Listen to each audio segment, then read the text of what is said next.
Welcome to the Alameda County Closed Pod Training Module.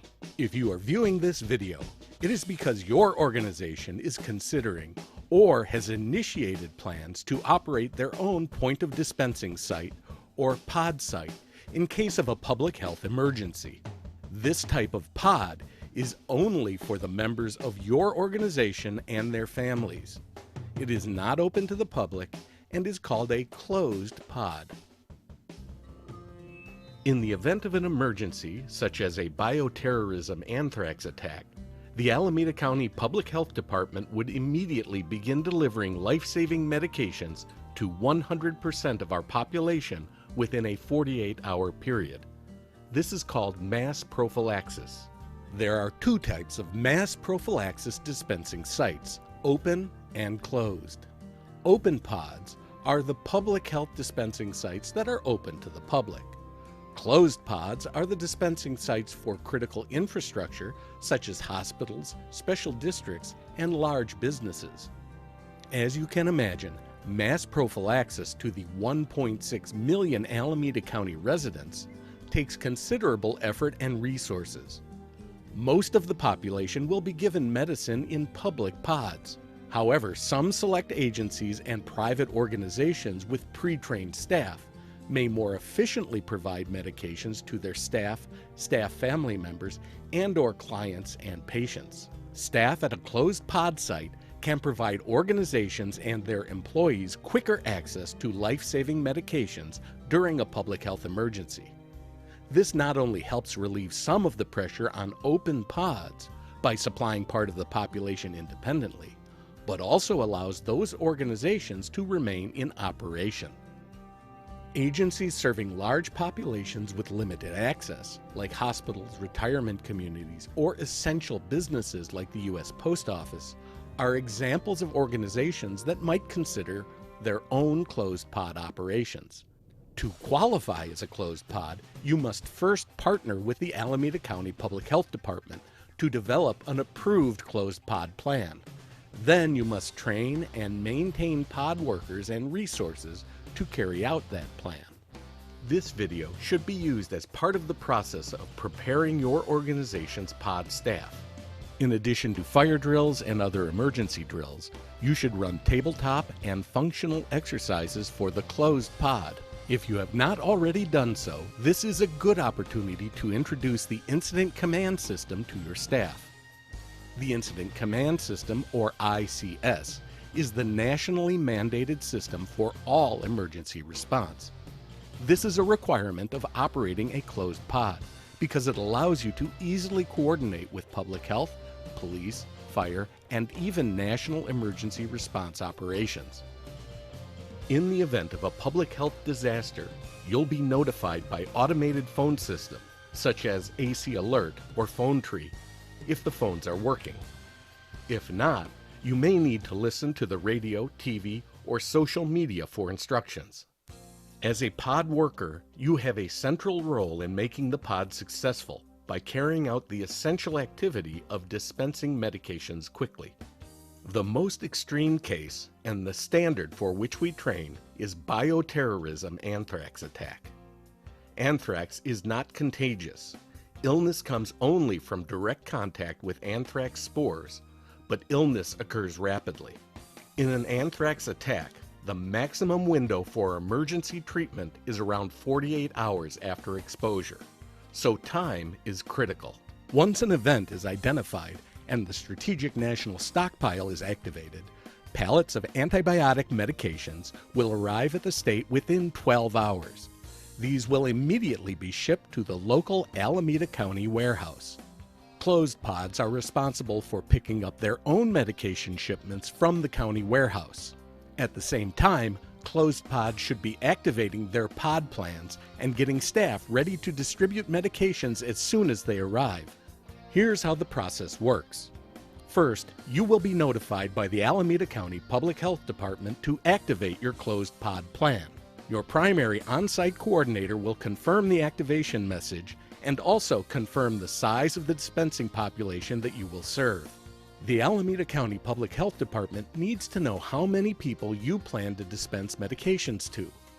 Most agencies plan to dispense medication to both the agency's staff and the staff's family members. Next, you will activate your pod, beginning with notifying your agency's closed pod workers, who will then quickly assemble at the location of your pod site according to your plan. Your closed pod workers will set up the pod. Your trained command team should immediately deploy into their ICS roles and provide a briefing and sign in the pod workers, who will begin operating your pod. This will include just-in-time training and job action sheets for all of the pod staff. At this time, your logistics team will arrange to pick up the medication from the county warehouse. By the time the medication arrives, your closed pod should be fully staffed and prepared to immediately begin dispensing. Distribution for staff and families is done using the head of household method. All family members do not need to visit the pod to receive medication. Instead, each staff member should designate one family member to meet them at the closed pod to pick up medication for the whole family. So, a woman working at the closed pod over the next few hours might elect for her husband to come to the pod to collect medication and take it home for the rest of the family. That way, there is no delay. The initial medication is a bottle containing a 10-day supply of antibiotics. These need to be started as soon as possible.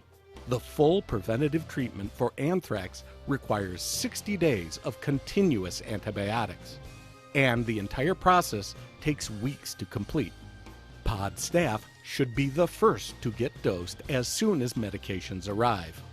Immediately following delivery of all of the 10-day bottles of medicine, larger 50-day bottles of medicine should become available. Once again, logistics will have to arrange to pick up the 50-day supply from the county warehouse. Closed pods are expected to handle distribution of supplies to cover the entire 60 days. Most of a closed pod staff will be working in the operations section distributing medication. The pod process is meant to be fast and simple. 4 simple steps. Fill out a form. Have it reviewed for life-threatening allergies or complications. Receive medication. And turn in your form with name and medication listed together. In order to ensure safe use of medications, people will have to fill out patient information forms identifying allergies and other medical concerns. Be aware that in unusual emergency circumstances, the Public Health Department may dispense with forms altogether. The patient information forms provide basic safety for allergies and other medical conditions that are pre-diagnosed. However, if a patient information form reveals a life-threatening complication, that person will need to seek professional medical consultation. Contact the Alameda Public Health Department for guidance in such instances. Patient information forms will vary depending on the incident. For anthrax, one person can pick up medication for others, so the forms allow for multi-person pickup. In contrast, if injectable vaccines are required, only those with medical certification can administer the medication, and only those who show up in person can receive it. Closed pod operations staff are responsible for reviewing the patient information forms and handing out the medicine. In an anthrax emergency, medicine comes in the form of pills or liquid and can be pre-bagged into adult and child dosages. Child bags should have oral syringes included. Crushing instructions are also available for those with trouble swallowing. The form's reviewer quickly checks the screening form and directs people to receive the appropriate medication. The top of the form is the doxycycline section. Most people will be given doxycycline, which will be indicated by all no answers in step 1. Some questions also screen for pediatric dosing and swallowing difficulties. Previously, pediatric suspensions were to be reconstituted at the pod by staff. However, the guidance has changed to allow parents and guardians to reconstitute the suspensions at home using tap water. Under the latest guidance, everyone, except rare cases with life life-threatening allergies should begin emergency doxy or Cipro medication as soon as possible, because exposure to anthrax is far worse than mild allergic reactions. For those few individuals who do have life-threatening allergies to both doxy and Cipro, alternative prescriptions are available. If your pod has a licensed doctor as a medical consultant, they can write prescriptions. If you fear life-threatening allergies and do not have a licensed medical consultant, your pod staff should immediately contact the public health department or the client's primary care provider for a prescription. Anyone presenting as ill, especially from possible anthrax exposure, as well as any other life-threatening emergencies, should be considered a 911 call and will be transported to a healthcare facility. After clients receive their medications, their forms will be collected. Remember that patient forms are considered confidential and must be kept secure. The last area in your closed pod is the question and answer area. There will be a massive public information campaign to assist you, but anything you cannot answer or address by handing out printed material should be referred to personal physicians or official online sites. The one question you should already know the answer to is, how long do I need to keep taking the medication? The answer, as with all antibiotics, take all the antibiotics as directed. For each 10-day bottle of antibiotics, each person must take the antibiotics for a full 10 days. For a 50-day bottle of antibiotics, the full cycle is every day for 50 days. Another question that is common is, what side effects are serious enough that I should go to a doctor? The answer: any side effect that forces you not to take your medicine is serious enough for you to consult or visit your doctor. Once clients pass Q&A, they're essentially finished with the pod.